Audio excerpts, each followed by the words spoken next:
Hey guys, and welcome to Beating the Press podcast, your weekly podcast where we talk all things football. If that's your type of thing, click the link below, click the likes, click the subscribes, all that good stuff down below. Today's podcast is a very busy one, so we're not going to keep you too long. There's been a lot happening over the last week. Liverpool won the Carabao Cup, the PGMOL.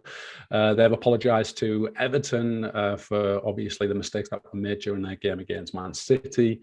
Rightly or wrongly, Marcelo Bielsa has been sacked as Leeds manager. There's a lot of outrage involved in that. And most importantly, obviously, we've got the Russian invasion of the Ukraine, or more importantly, I should say, Putin's invasion of the Ukraine.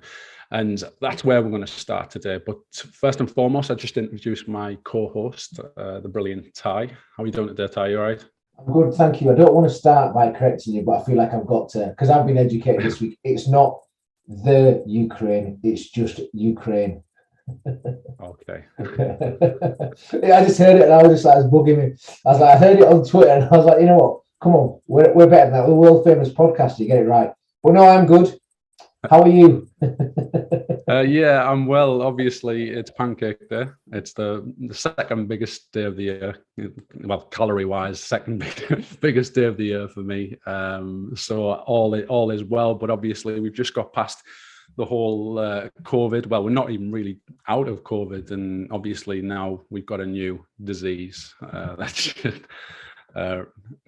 basically come up, and the whole world is shocked by it all. And obviously what we wanted to do today was come on and speak about the impact that it's having on sports, and mainly ask the question, do football and politics mix? Should footballers be speaking out about it? Should athletes in general be speaking out about it? So that's where we're going to start. So Ty, I just want to ask you that question. We'll just get it straight out there. Yeah. Does politics belong in football? I think if you look back through history, football and politics did always at some point they've got to mix. Now the issue is not about mixing; it's about football and sport deciding when it's right to mix in politics if it suits their agenda. See, I've got absolutely no issue with the stand up for Ukraine is absolutely, that's 100% right. But it's you've got to be the same across the board, across the world, wherever you are. So the one that sort of recently sticks in my memory is Hamza Chowdhury when he had his Free Palestine and he had his flag up as well, and then he got basically punished, if for a better word, for showing his political and his beliefs, and he felt all they were asking for was equality, and that's what it always boils down to. So football coming here, absolutely right. But then the double standards within football as well, it's just mind-boggling. We're talking about Russian people being involved within football. So you've got Abramovich is obviously the real big example. He obviously owns Chelsea. And I don't know if you saw the really weak-ass statement that they put up about passing the stewardship over to the charitable foundation. Now I think it's just an absolute mess. I mean, the only person I recognised in that charitable foundation was, apart from Bruce Book, who's the chairman, was Emma Hayes. I can't imagine, I don't know Emma Hayes, but I can't imagine she would want to be part of anything to do with an owner that's sort of supporting Russia. I mean, I know he has come out and said he's tried, and Ukraine have said this as well, he's tried to bring a peaceful resolution to it. He doesn't have a huge amount of influence, but what little influence he does has is tried to do it. So you've got Abramovich in one corner there, but then now you've also got the Saudi owners in Newcastle. So if we're talking about Saudi Arabia bombing Yemen, which again is a neighbouring country. So I think that's where this conversation has come from and where this podcast has come from, because I feel it's almost like it's the first time and probably the only time that we're going to sort of dip our toes into politics, but it's just so closely linked, and something what's going on at the moment as well. It's just showing a different side to football, and I feel that the decision that FIFA made initially was really telling when they said, we'll allow Russia to carry on, you just change your name and you take your flag. It's the weakest out of every decision that's been made politically, financially, whatever you want to call it. In the sporting context, that was the weakest decision they could have made. They had to, and their hand was forced when Poland and Czech Republic and Sweden said, we are not going to play Russia. Poland said, we don't care what happens, no matter what name you call it, we are not going to play him. You've got it. And then they had to end up getting rid of him. The same as Spartak Moscow getting kicked out of the Europa League, or it's the Europa League, isn't it? So it just showed how weak and how involved football at the highest level is with politics. So obviously there's a really close relationship with, Seferin and then Infantino as well, and Putin. And Putin's obviously a huge fan of sport. So that bit around how football gets involved, and it will try its best. I think that FIFA were hoping this statement will sort of appease enough people and we won't have to kick them out. And then obviously the next bit came and Poland sort of forced their hand. It's not something they wanted to do. The hand was forced. They didn't have the bottle to do it themselves. So let's not look at football trying to be the be all and end all, or trying to kicking foot, brush it out. Their hand was forced. It was Poland, and it was a select few countries saying we ain't going to do this.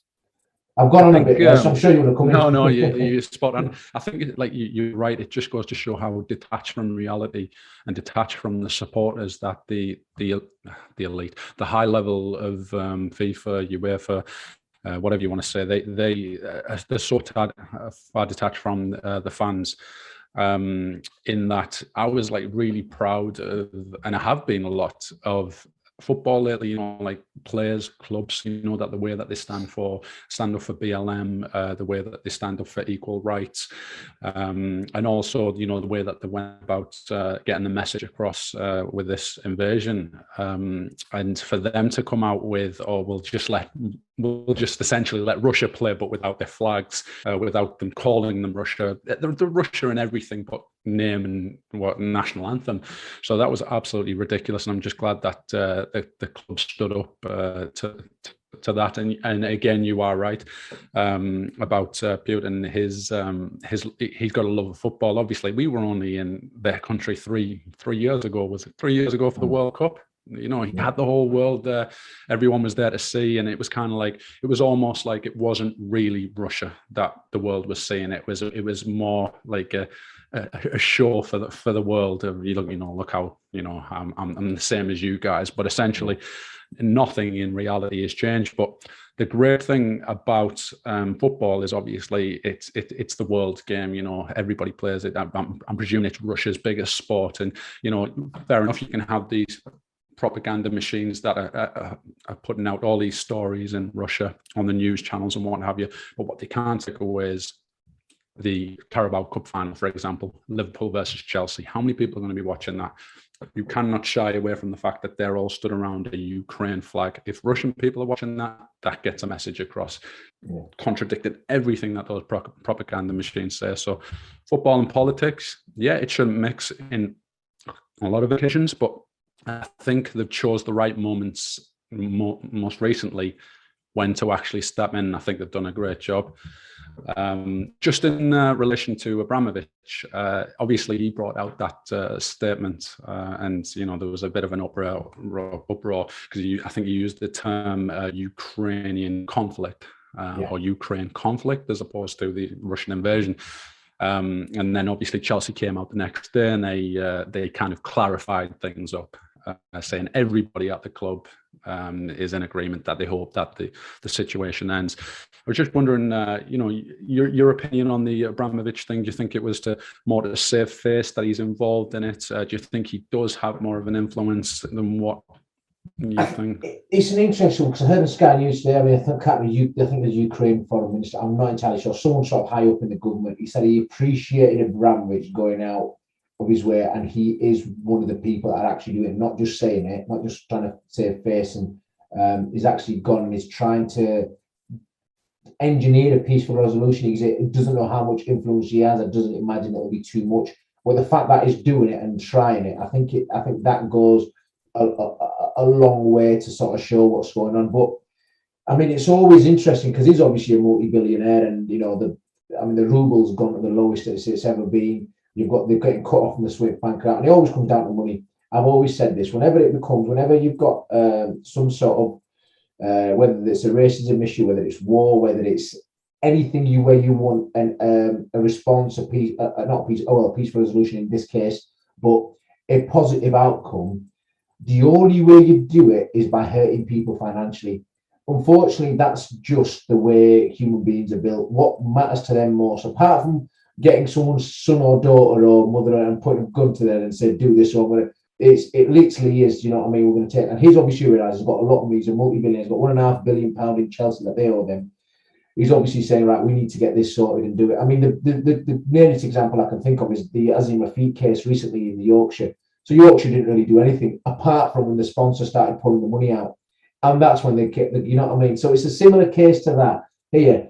And his, I mean, obviously there's some other oligarchs who piped up as well and said they need to stop because they're realising our money's going to go if we don't sort this out. I mean, I mean, I don't know what Putin's end game is, or what I've got an idea, but you know, we're not here to talk about what his end game is. It's more about how football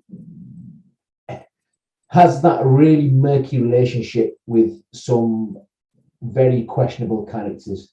I'll leave it at that. Do you think this has any influence going forward on the decision of handing out major tournaments? You know, for example, obviously we're going to Qatar in December.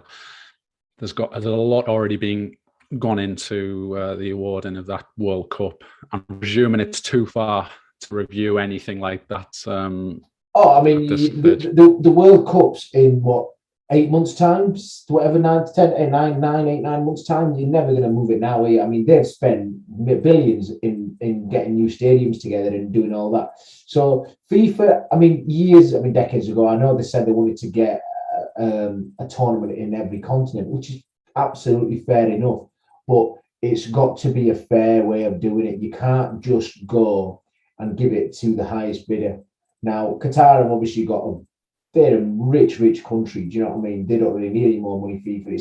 It's the issue with Qatar is a human rights issue. It's the issue what they're paying the workers, the ones that are building the stadiums, the conditions that they're working in extreme heat, all that sort of thing. That's the issue with Qatar. I don't think anyone's got an issue with the World Cup going to Qatar. It's just making sure that it's right. And then, I mean, even I don't have an issue with the World Cup being shifted to winter, just to make sure it's more, you know, so it's not extreme heat, so it's a bit more friendly conditions for the players. I've got no issues with that. It's just the same with Russia as well. No issues with it being in Russia. It's the way that it's happened, the way that they've gone around it. And it just leaves a really horrible, sour taste in your mouth because you know full well something dodgy's been going on. And then what will happen is in about 15 years' time, there'll be a Netflix series and you'll know all about it. And you'll be like, well, we kind of knew something was wrong, but it's too late. You can't do anything. Yeah. And that's going back to your earlier point as well. Like, you know, football kind of makes hypocrites, or sport in general makes hypocrites of everyone.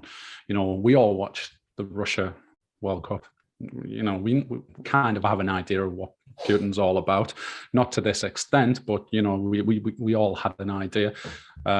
We'll all watch the World Cup at Qatar, even though we probably know there's some underhanded things happening there. So it does make a hypocrite of you, but it is good that, you know, the footballers these days, they feel comfortable enough to intervene where they feel that something's not really standing up, and you know, credit to them. But I just wanted to finish on there's a story breaking a couple of hours ago with is it Mikalenko from Everton? Obviously, we saw the scenes from Goodison Park where Zinchenko and himself. Obviously, that was a great moment. Showed the encouragement from the crowd, and I thought Everton handled it really well. You know, the song before the game, it was brilliant. But apparently, Mikalenko has now called out the Russian national team, more specifically the captain Artem Zouma, yeah. Basically calling him a shithead. You and your shithead teammates to remain in silence. Now, obviously, this looks like it's some kind of a surprise to you. It seems like it's breaking news to you. Yeah, it is. Yeah. So he's basically tweeted this out and called out the Russian captain and his national teammates on remaining silent. Now, obviously, a lot of these Russian players have got relatives in Russia and what have you. Do you think there's any responsibility on the Russian players, any Russian athletes? No. Let's get this right. Okay, this has got absolutely nothing. I mean, the fact that they're Russian and that's all it is. So let's just get this right. I mean, there's stories of some actual soldiers, Russian soldiers in Ukraine. They're like young 20-year-old lads. They've been pulled in, they've been thrown. They're like thinking, what the fuck are we doing here? Do you know what I mean? That was a military exercise. They didn't even know they were in Russia. It's ridiculous. I mean, they're going in, so it's got nothing. I mean, these athletes have said I mean, there's that many coming up and they're saying, well, it was absolutely got. I'm an athlete. I've got no influence, and I can't do it. But the thing is, Putin's inner circle is so small. Not many people have got influence over him. So even if the Russian captain guy speaks up, he should speak up, but it's words, and that's all it is. Ultimately, the big powers, being NATO, being, you know, they've all got to step up and do something about it. And if it means the peaceful resolution, I mean, unless it doesn't come peaceful, it ends up in a bit of a World War III in that part of the world. Unfortunately, that if that's the way we're going down, and people want and we want positive change, unfortunately, that's just the way it may well have to go. I thought it was really interesting. And just before we came on, I heard Zelensky, the president of Ukraine, put a tweet up, and he said, "We've been saying never again for 80 years after World War II, never again." He said, "Well, this is happening right now, and we've got no NATO, no US, no one's helping us now. You know, this is where we need your help, and this is where we need your support." He said, "Never again," but it was all words, and I thought it was quite a stinging tweet from a brilliant leader. I've heard. I mean, I don't know if you had the chance to watch that 9-minute tweet I put up. Yes, I watched it, and I was like, yeah, absolutely amazing. And then in Brussels today, he was speaking, and the translator, so he's obviously speaking in Ukrainian, and the translator was translating English, and he was actually crying towards the end, but he still had to keep his composure and go through. And I just thought, it's, you know, we talk about football and politics, and I think, you know, so it's a lot bigger than politics, but I just think football and sport, just sort of coming back to the point, I think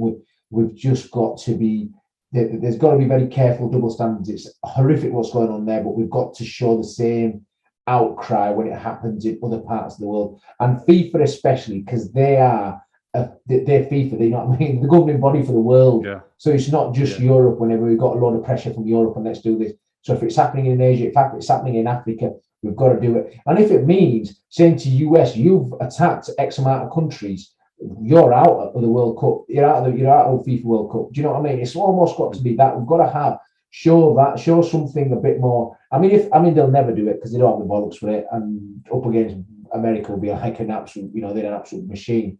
So to do that, the political landscape and everything will just be messy. But I do think they're very much sort of picking the fights and picking the ones that they can sort of win. And it's such a grey, murky area. And it's just made me a bit uncomfortable with it all. And I hope no one thinks I'm saying what's happening. I mean, you know, I said it at the start and I'll say it throughout. It's absolutely horrific what's going on over there.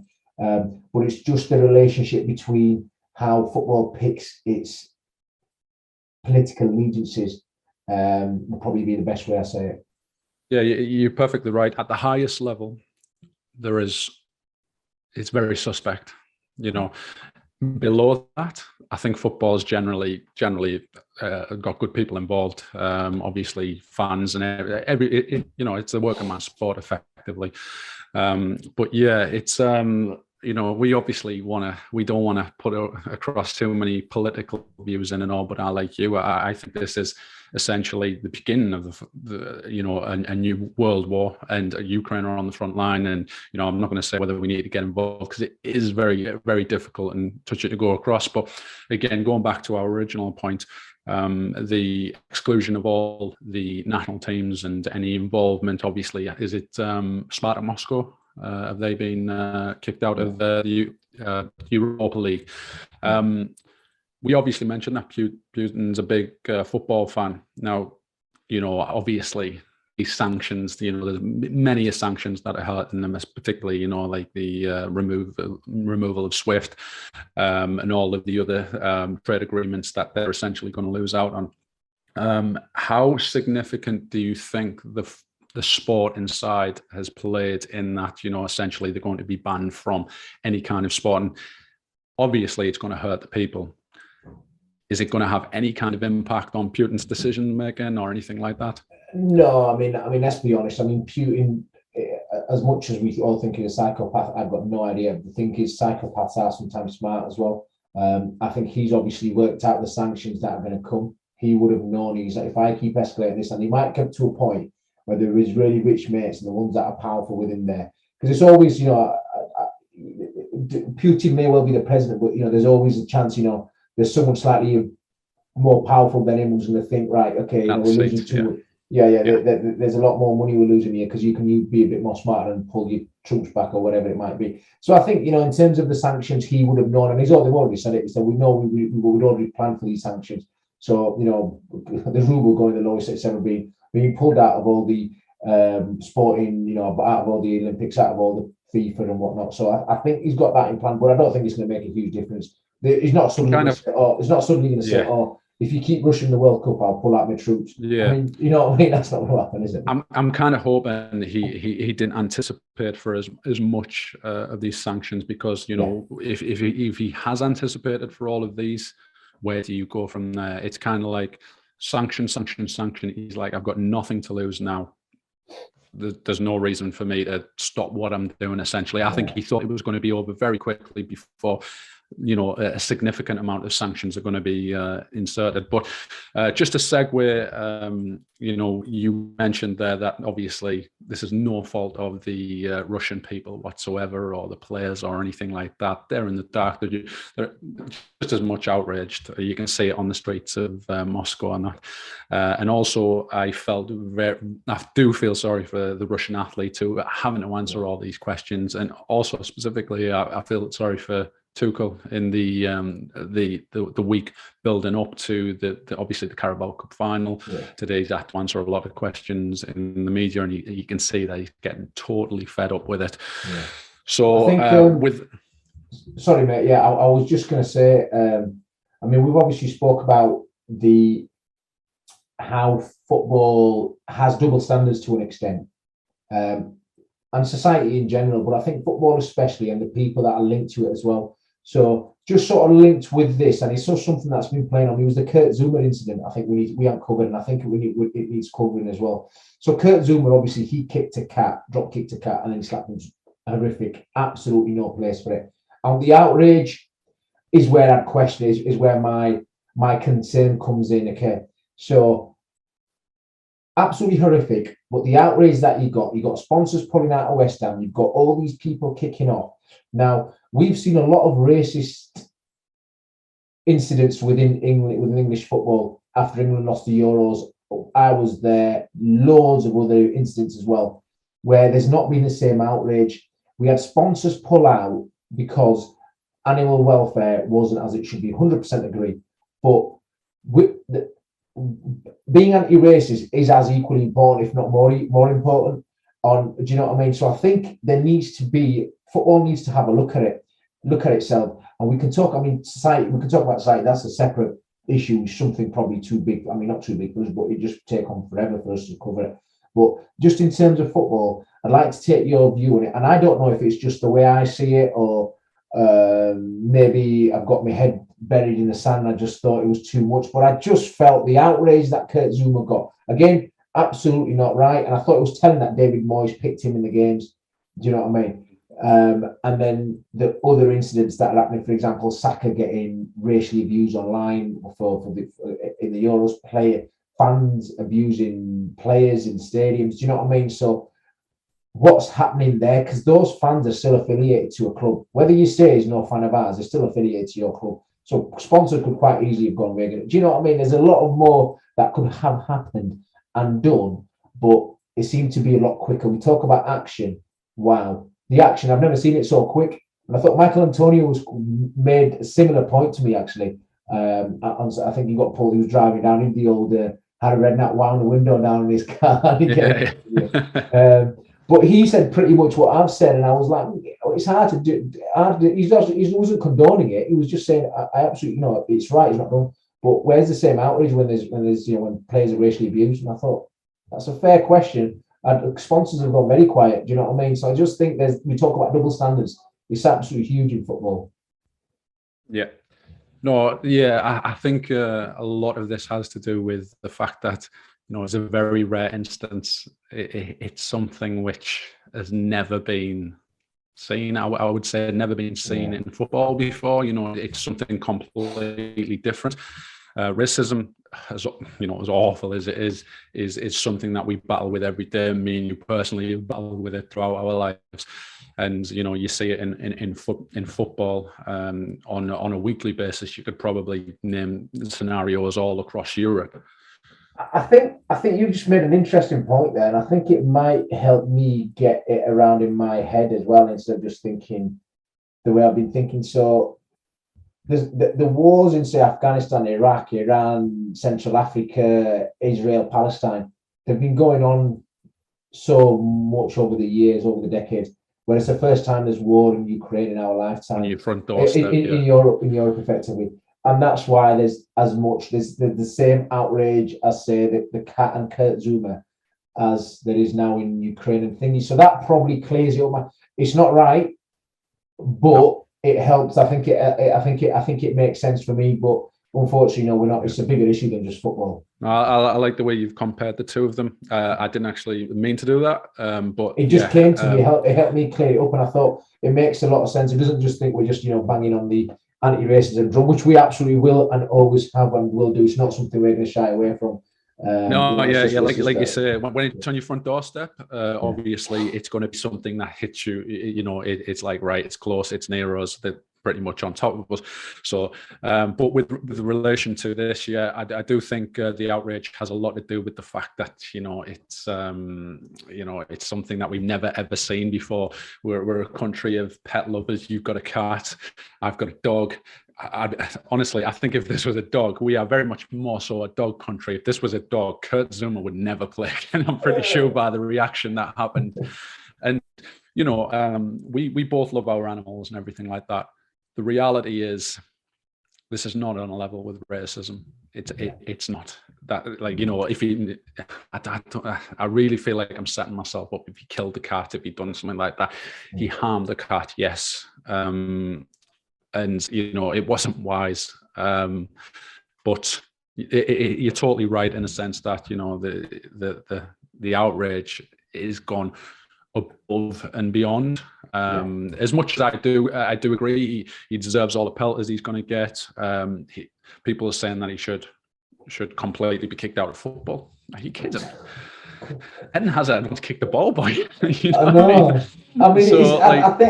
think that's the bit where it's like, ban him forever, give him maximum ban. But then it's like you get players with, like Luis Suarez, who was a Liverpool player. I mean, how long, there's other players that have racially abused players and they're getting like, nothing. I mean, there was the incident with me in my professional life where the guy got, I think it was like 20 days or something. Do you know what I mean? And £100 fine. It's just ridiculous. But we'll just sort of end on that, and what we'll do. I know we have a question today, but I'm not going to put it here. And I think today is a sort of very unique because we can cover quite a few subjects. But just for this particular part of the podcast, if you can let us know and just down below in the comments what your thoughts are on this. I know there's quite a few things we've been talking about. So, do you think football's got double standards? How are we talking absolute bollocks? If you agree with us, great. If not, let us know. Just your thoughts, because I think we don't want to live in an echo chamber where we just sort of speak to each other and say, yes, we've got the same thoughts and brilliant. I think we're both old enough and big enough to understand that the world's big and there's different alternative views. So great, if you've got them, let them know and just explain to us why they are there. So I'll leave that there, and we'll move on to a few other subjects like VAR and Liverpool. Yeah, I'll pass over to you, Chris. Yeah, happier times. I think I want to go over to the Carabao Cup victory. Well, obviously, if you're a Chelsea fan, watching commiserations, but in reality, we won, so we're Liverpool fans. And this is a cup which has kind of eluded Klopp. Any kind of domestic cup has essentially eluded Klopp, and it's kind of like the first time we really took it serious, whether that be through the fact that we've got a squad capable of challenging, or whether it was the fact that Man City were knocked out early and we just thought, yeah, let's just go for it because now we are favourites. Well, whichever one it was, we won it. It absolutely wasn't like before the start of the game I was thinking, it's the Carabao Cup. If we lose, I'm not really that bothered. Yeah. In reality, it was like life and death by the end of it. As soon as that game kicked off, it was like the Champions League final for me. How did you see it? Yeah, I was like saying, I was like, Carabao, who cares? That'll be nice to. But then it's Chelsea. I just sort of think you just got some absolute like fucking bellend players. Like Azpilicueta is the biggest twat going. You know what I mean? Brilliant, but bellend. I'd say, yeah. I mean, yeah. It was, I mean, Rudiger's the other one. I mean, every time he tackles, I feel like he's breaks someone's leg. He's just got no control. It feels like he's got no control every time. He's like not from the manual of defending. You know, you watch him and he's just like goes in 2 foot. And I'm like, there's literally no need for it. You got 2 foot, just walk and pass the ball. You know, he's just like. I feel like he's trying to intimidate players into like wanting to receive the ball. But yeah, sorry, go on. Yeah, no, absolutely right. So no, like you, I was only watching it, and I thought we started off slow. Chelsea were, they were the better side. The one thing I will say is, I mean, it feels like Chelsea had a lot of chances in the game, but in reality, they didn't because they were offside for majority of them. But because the game continues to play, it always feels like because we play such a high line and we're really good at it. They keep the flag down until the sort of attacks played out, which isn't great because if it goes through for a corner, they let the team have the corner, which is just absolutely bonkers. It doesn't make any sense. So I think a few of the Chelsea chances and that they had were offside, but obviously they played through. But then just going back to the game, I thought they started off better. Second, then after about 20 minutes, I think we took over again. That double save. I mean, the first save from Keita, fair enough, but Mane's chance second, I think he's just got to score. But he didn't. What it is. And then I thought Matip's goal was fine. And then I've looked at it back and I'm thinking probably, yeah, he's interfering with players offside. Do you know what I mean? As much as we didn't like it at the time, I think it's probably the right decision. It's offside. I kind of had a double standard on that moment because I don't know if you remember. I think it was you that I text and I said to you something along the lines of, "Did you see how clever Van Dijk was on that that goal?" And then the next minute I said, "You're joking me. That was never a foul." So it was kind of one of those moments. But I just want to pick up on something that you said, and maybe I'm segueing, but it is a subject that I wanted to quickly dive into. Liverpool this season, I think I can't remember the exact stats, but most offsides of the season must be way ahead of the next team. I can't remember who was the next team, but they were way ahead of them. And this late offside flagging rule seems to kind of, I wouldn't say punish us more than any, because we're obviously catching more teams at offside, but it does give other teams more encouragement, more sense of belief when they think that they're having these chances. I mean, I was discussing this with a guy at work earlier today, and he was like, Chelsea had some chances. And I was like, a couple of seasons ago, them chances wouldn't have even mattered. You wouldn't have even been discussing them because straight away the flag's up. They don't have that moment where they're banging it in the back of the net or, the 1-on-1 with the keeper. So it looks like a closer game than it is. My thoughts are obviously it's going to take a serious injury to a goalkeeper or something like that before they look into reforming this. I just want to know your opinion on this particular issue. Yeah, we've spoke about it. And like you, I think it needs to go. I don't mind them playing it on when it's really, really, really tight. Like the Lukaku one was tight. I don't mind that. Do you know what I mean? That's okay. You played that through. That's okay. There was one where the player was about a yard offside, and I'm thinking they're the bad ones. The ones that are tight, fair enough. The ones that are like good 2-3, just trust your instinct, stick your flag up and crack on with it. It's the ones that are really tight, and I think it's the injury bit. And I think there's been a couple of games where it's been really, really close, where someone's going to come and clatter each. You know what I mean? Because the ball's just, especially the ones that I see, is when the goalkeepers come running out as well, and the striker's going through thinking they get it. I think that's the one that I think is most likely to happen. The incident that you're on about, it is very applicable to what you were just saying there. It was Trent Alexander-Arnold. I can't remember. He was chasing back a Chelsea player that was offside. I don't remember who it was, but Trent Alexander-Arnold was chasing back, and Kelleher was coming out as well. They could have quite easily took each other out, and that's what we're talking about. But just going on to, obviously you've discussed the Virgil van Dijk. You probably it was touch and go whether it had been a foul. Obviously Harry Maguire had something similar with when Varane scored against Burnley recently. That was obviously disallowed. So there's a little bit of consistency there. We're going to move on to the inconsistencies very shortly, but just your opinions on the substitution of an amazing goalkeeping performance What were your thoughts going into that? Were you confident? Were you happy that Mendy got brought off? Oh yeah, I mean Mendy's a better keeper than Kepa. There's no doubt about that. I mean the fact that people say that Kepa's a better penalty stopper. I don't know. I've not seen it. Maybe they're obviously they've done some research and stuff. I mean he was the one that got closest to any. They're all brilliant penalties apart from the one that I think it was Canate's where he's actually got a hand to it and it's come through his hand. I mean that's pretty brutal goalkeeping. That's his chance, and then when it comes to him, he absolutely smashes it into orbit. I think it's in Ukrainian airspace or somewhere. But no, but when it went to penalties, I thought Keller, I mean, I think I mentioned to you, he used to play up front when he was younger. He was playing outfield till he was about 14, 15. I'm like, I trust him to stick this away. I was like, get it to the keepers. Yes. Our keeper's going to win it here.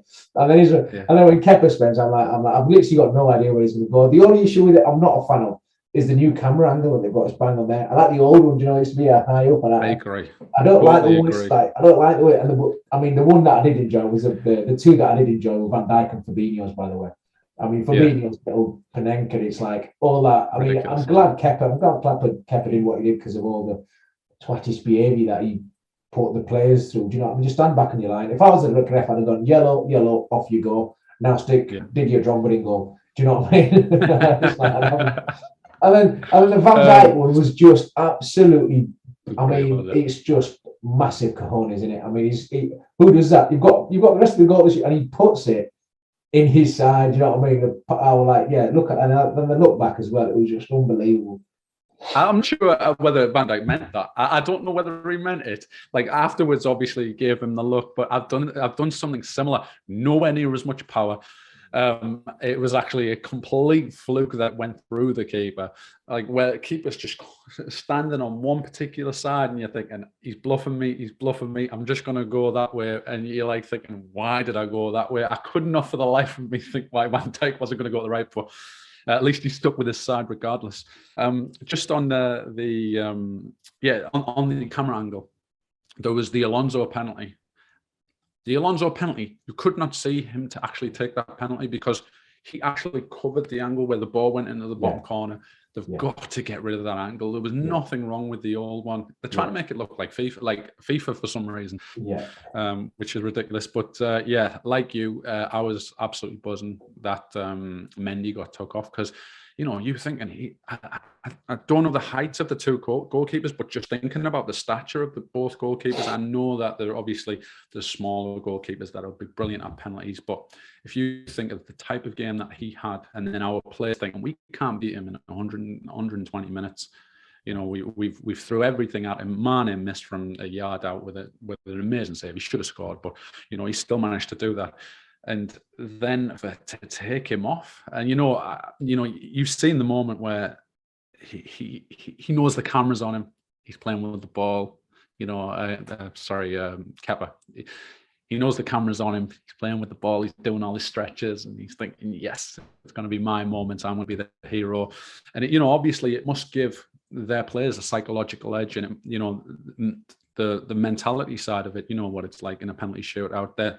They're bringing on a specialist goalkeeper. It might affect the Liverpool players, but in reality, all of our penalties were brilliant, barring maybe the Canate penalty. And I was watching it as it got to maybe around about 9 each, and I was thinking this would be something so ironic if he happens to mess it up. But so I think that, I don't know whether that kind of puts an end to the debate, does it? Or about the goalkeeper? I'm not having. I mean, I'm not a fan of bringing players on for penalty shootouts at the end. It was England did it against Italy, didn't they, in the finals? And the goalkeeper, I just think stick to the players. You can do it. If you can do it, bring them on. Like I wouldn't. Yeah, because penalties are penalties, and obviously I think it's shown enough time. There's no conclusive evidence either way to say which side is better. And I just think stick with the players there. I think because then you take away the whole post-match conversation, don't you? It's just gone and in the bin, and you can just crack on with your life. But just to finish on this, in a simple answer, yes or no, quadruple. I almost refuse to answer. I'm in the exact same boat, so I'm going to keep my mouth shut as well. Yeah, I don't want to make a mug of myself, but what I do like is the kind of kick that it's potentially going to give us. I love what Trent Alexander-Arnold put on Instagram. Yeah. 1 out of 4. I want more, that type of thing. And what it's like. You're winning. You managed to just get over the line against a quality side. I thought Kovacic, Kante, absolutely brilliant. A lot of the Chelsea players were really good on the day, and we came through the other side against them, and it can only kick us on. So one game at a time, as they say. Norwich next, and just tick them off. And I'm optimistic, but I think a quadruple is going to be very difficult. Yeah, I mean, I think, I agree with you. No, say no more. What we'll do is we'll swiftly move along to another really hot topic, which obviously has affected Liverpool as well, is VAR. So the decision, obviously, we're talking about is the Everton-Man City game, and I've never known this before. So I think it's Mike Riley, isn't it, the PGMOL man in charge. So Everton, I mean, for those that haven't seen it, it was Man City winning 1-0. It was about 5 minutes to go in the game, and Alonso's his handball, it's basically hit him there. They've had. It was. Oh no, it was Rodri, wasn't it? Sorry, it was Rodri. Rodri. Sorry, Alonso didn't play for Man City, so Rodri's got it there. Stuck his hand out, and it's a penalty. Everyone's a penalty. VAR's looked at it for about 2 minutes, and they've not given a penalty. Now, absolutely everyone is shocked. So if you look on Twitter, Gary Neville's like, "How is that not a penalty?" Gary Lineker. Mika Richards is a big Man City fan afterwards. So, I mean, everyone's in agreement it's a penalty, but it wasn't given. And VAR was brought in for specifically for these reasons, for clear and obvious errors, which I think that is pretty much a massive clear and obvious error. So, Everton, obviously, I mean, Frank Lampard made it really, I thought his interview afterwards was brilliant because if I was a manager of the team, I don't know how I'd react, but he's basically gone and said he was at best incompetence, at worst, I don't know. And that's the bit I think it's quite worrying and scary for the Premier League to think we've got a guy. I think it was a guy at Stockley Park. It's Chris Kavanagh, isn't it? He was the one. I think his family Man City season ticket holders, and it was the same combination for the Liverpool Spurs game as well. The Andy Robertson on the penalty that wasn't given. So they've got a bit of previous. And it obviously affects other things. I mean, we're looking at it obviously through Liverpool lens, but Everton are close to relegation zone. There's other teams around them as well. So it obviously affects pretty much 3 teams. Everton, Liverpool and Man City that is affecting. But it's probably most affecting Everton because that point would have been absolutely massive for them. Obviously, the title race obviously has a different look to the relegation zone. Relegation battle has a different look to it as well. The question I think that the Premier League need to have a look at, and I mean, just going back to Mike Riley, so Everton put an official complaint in, and Mike Riley spoke to Frank Lampard and Ken Wright, the Everton chairman, apologised to them. I've never known that ever, like the Mike Riley going to apologise because they've known it's a monumental fuck up. Now, there's nothing that can happen. You don't want an apology, you need points on the table. That's, apologies are worthless. The question I'd ask is, Premier League gets banged on about being the best league in the world, which I think it is, but that's because they've got the 2 best teams in the world, which obviously skews it massively. They've definitely not got the best officials in the world. So you're looking at it as a whole, it's definitely not what we want it to be, because you have decisions like that. People are talking about the decisions or the lack of decisions being made as opposed to the performance of players and teams. So do we go in and go get European best of the best from European games and adjust our fixtures accordingly to get them over? Is there a bidding war for the top referees in the world? Do we go to the Champions League and say, can we have all your referees? I don't know what the answer is, because at the moment, I mean, I'm a referee, qualified referee, pretty shit one, but I'm still a referee. Hand up. So yeah. I mean, it's just, I don't know. That's a great question. That's a great point. That's a great question. That I've never really thought of it like that before. It's kind of almost like I don't watch cricket, but like where I think each team, don't they bid for the best players and all that, like kind of like bidding for the best referees and maybe having them sign a contract for maybe 3 years. But obviously the argument will always be they're replacing English referees, our referees, and that's going to potentially harm harm I don't know, you're a referee yourself, so you probably know better, but in reality, these referees can come along and teach, you show a better way of refereeing across the continent. I mean, the best referee that I've saw this year, hands down, was in the African nations. Can't remember which game it was. It was maybe a semi-final.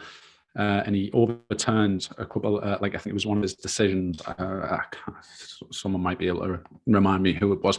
Anyway, people like that, you could potentially bring in. There's another referee. Sorry, referee's not my strong name.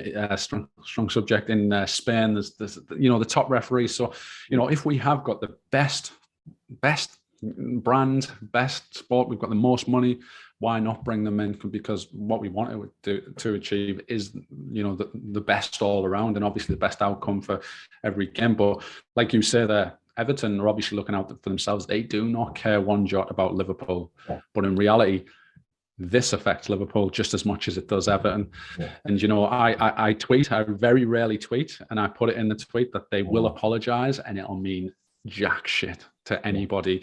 And that's where the problem lies. We don't want Mike Riley to apologise.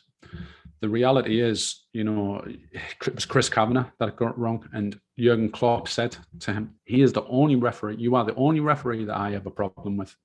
He actually said that. And so I don't know whether it's a case, I don't think it, you can pick and choose your referees, who you're going to have and all that. But there definitely needs to be some kind of reform. What you don't want is Chris Kavanagh's daddy, Mike Riley, essentially apologising on his behalf. And again, I'm not sure whether it's the answer to have referees, do interviews, but I think there should be that level of transparency where they're at least having to have the conversation. We can hear what they're saying. Yeah. I think the VAR conversation needs to be public. So yes. VAR referee, whoever he is, going explaining his decision, because he's out of the atmosphere, he's out of the emotion. So they put him there because they're taking the emotion out of it. So he should be able to speak, articulate what he wants to say pretty well and concurrently, and not be under that pressure that the on-field referee will be on. And it gives people that are watching in the stadium and at home an understanding what's going on. Pretty much what happens in rugby as well. But that needs to come into place, because if we agree or disagree, at least we understand why it's happened. Like the man, yeah. I mean, we're never going to know why he's not given that free kick penalty. Do you know what I mean? Every single referee, every person who's played the game knows that's a penalty. And why he's not come up and said, right, that's a penalty, we just don't know. And I think that's a frustration with it all. And I get, I mean, even Guardiola said it's a penalty. They asked him when he's like, it's a penalty. He's not. He first his argument was, I think it was today. I heard it on Sky. It might be yesterday. He's like, oh, wasn't he offside? He said, no, it was proved it wasn't offside. He's like, oh, well, then it's a penalty. Do you know what I mean? Yeah. So he's even come up with. So that's I think that's the bit about being penalty, and whether Liverpool being Man City, Everton being undone unfairly. They obviously have. That's what the question. The question is, how do we do it right? Because it's happening quite a few times, and the fact that it's the same two officials that's happened with this season. That's the worrying bit. And Man City have been involved in both of those games, indirectly and indirectly, which is the worrying bit as well. Now, what you want in football is to have none of that cloud over you at all. It's got to be transparent, clear as anything. So if anyone's got any link with any club, they just especially at the top end, you just completely wipe them out. You don't want that. You don't want that conflict of interest. You don't want even people like us just having that conversation and asking the question, because it doesn't help anyone.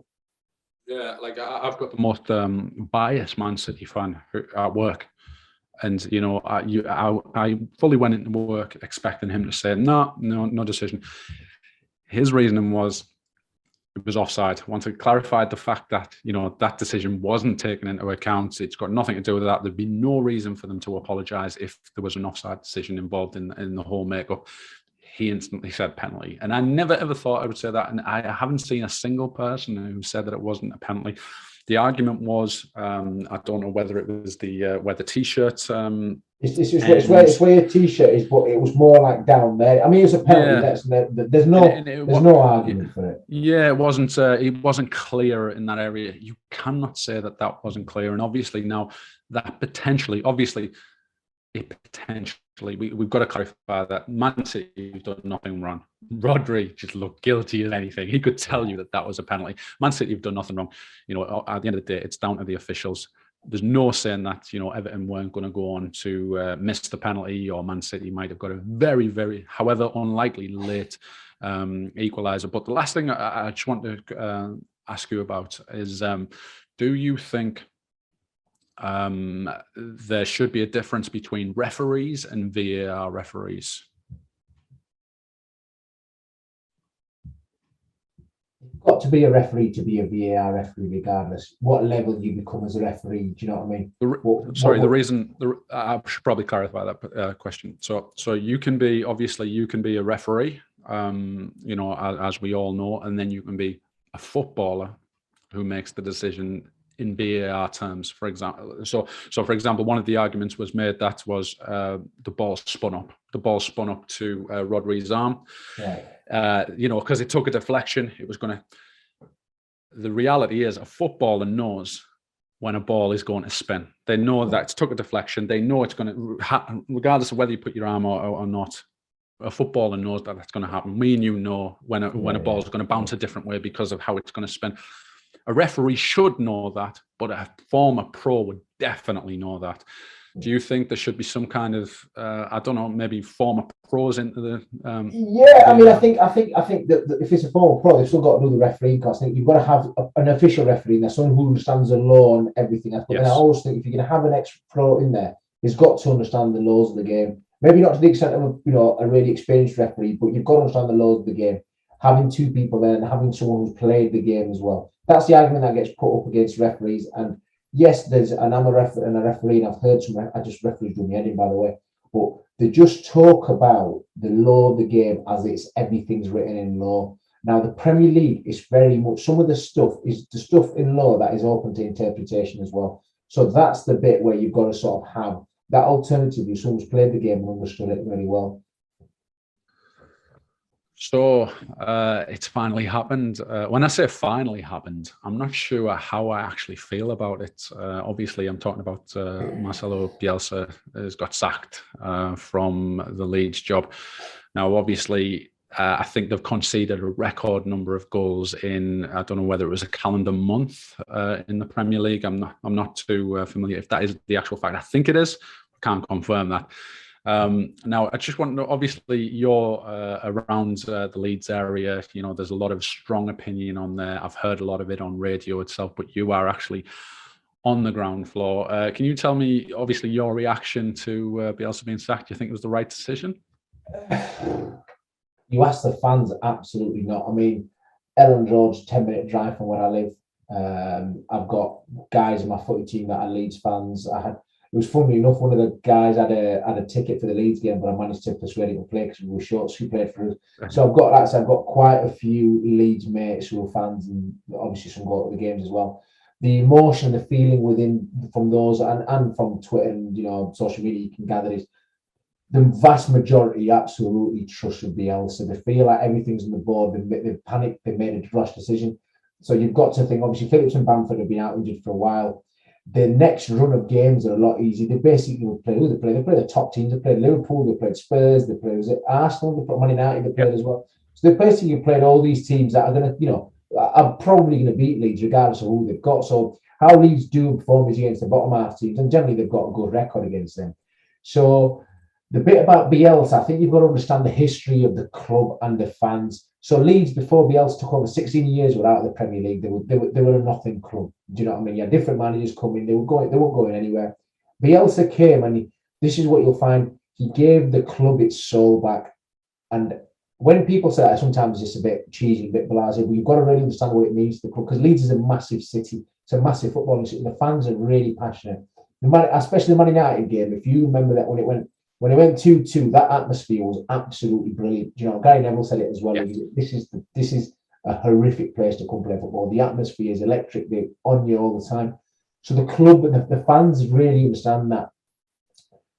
The fans fell in love with Bielsa because he made Leeds one of the most attractive teams to watch. He made them a brilliant team as well, because that's what they are. He made average players good. He coached. So you're talking about Liam Cooper, Luke Ayling, Stuart Dallas.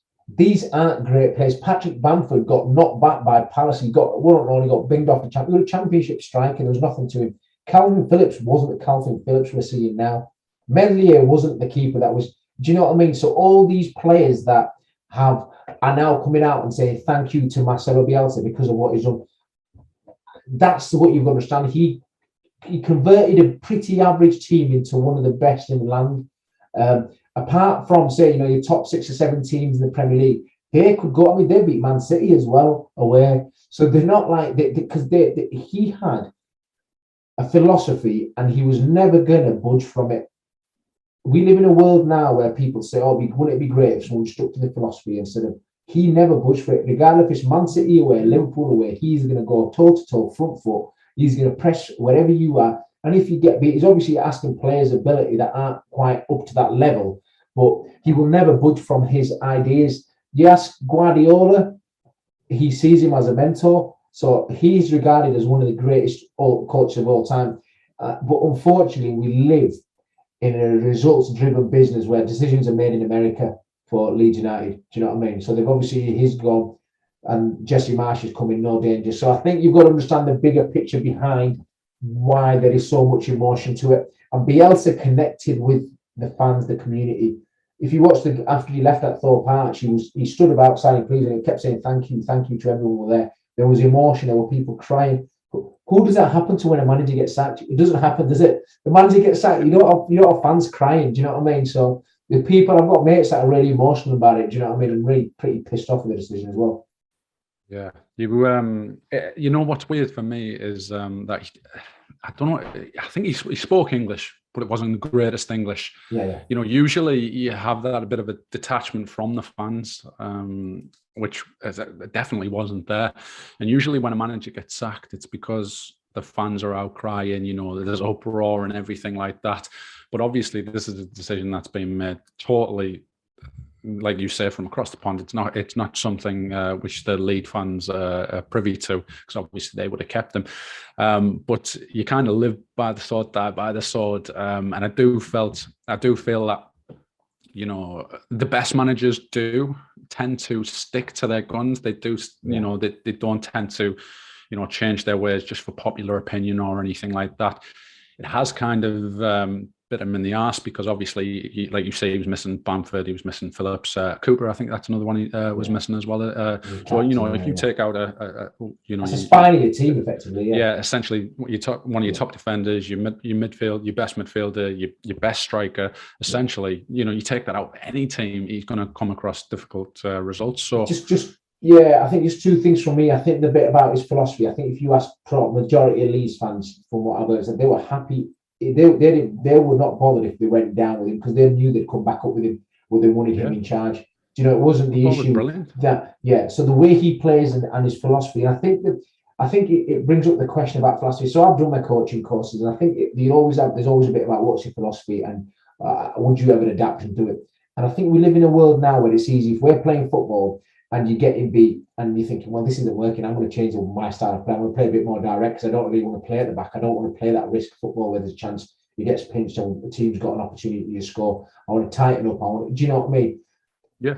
At what point does a philosophy go out the window? You ask Bielsa, he was like, never. My philosophy will never go on. He has a belief of the way the game needs to be played. And there's not enough coaches and people like him left in the world that are true to their principles, true to the way they want to play the game, and not going to budge, regardless of what the results are, regardless of the pressures that they're getting from the board, regardless of what the pressures they're getting from elsewhere. They're happy to stick with their beliefs because ultimately that is what matters to them more than anything else in the world. We live in a world now where it's just easy to change just to sort of keep everyone else happy.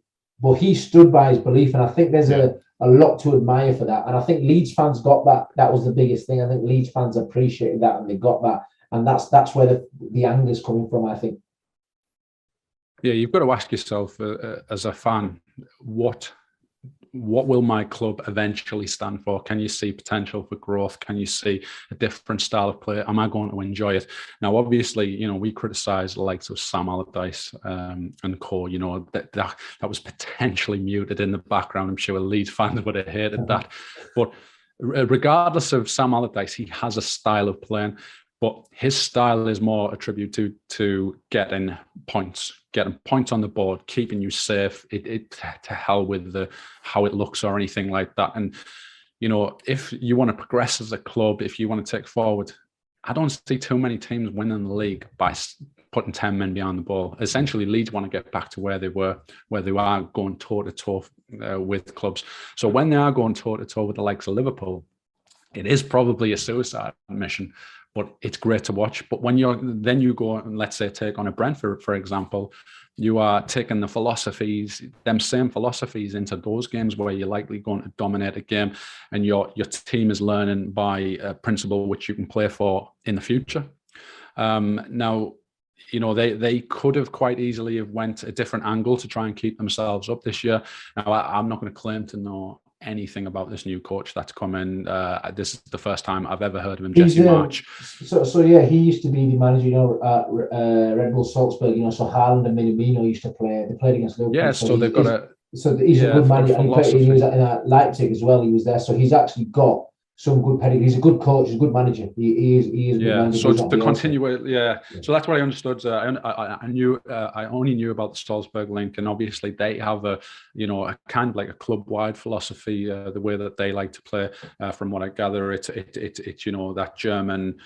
I know that they're not German, but it's that German high press. It's not too far detached from where Bielsa had them. Yeah, he did say he said most of my beliefs come from Bielsa as well. So there's obviously a continuation. He's a big fan of his as well. So I think that is that. But I think what fans would like as well, the fact that after the interview he'll actually speak English. Yes, exactly. Yeah. So do you envisage any trouble for Leeds? You mentioned obviously they've got a nice little run in at the moment. Do you envisage any, or do you just think three that are? Yeah, I think they'll be okay. I mean, as much as I've got a lot of respect for Bielsa, and I think there's absolutely fine. There's people that stick to your philosophy and your principles. The issue with Bielsa was defensively they were just too open. They were shipping too many goals, and it's that the players, the way you wanted them to play, I just don't think they were good enough. Do you know what I mean? So the players that was coming in, and you're playing against the better teams in the league, which you're always going to struggle for. I think he'll obviously go in is not going to be too dissimilar to the way Bielsa wants to play, but I think there'll be a bigger focus on being stronger and better defensively. Yeah, I think one of my last points is that the love for Bielsa kind of reminds me of the Liverpool love for Rafa Benitez. Yeah. Not many other fans outside of our clubs understand kind of what they're going through. So, gutters for Leeds fans, because obviously it's clearly hurting them. But in reality, I say in reality, it sounds like he was moving on perhaps at the end of the season. But it would have been nice just to give him those months that he essentially deserves once he has the players back, and I think they'll be fine. Yeah, absolutely.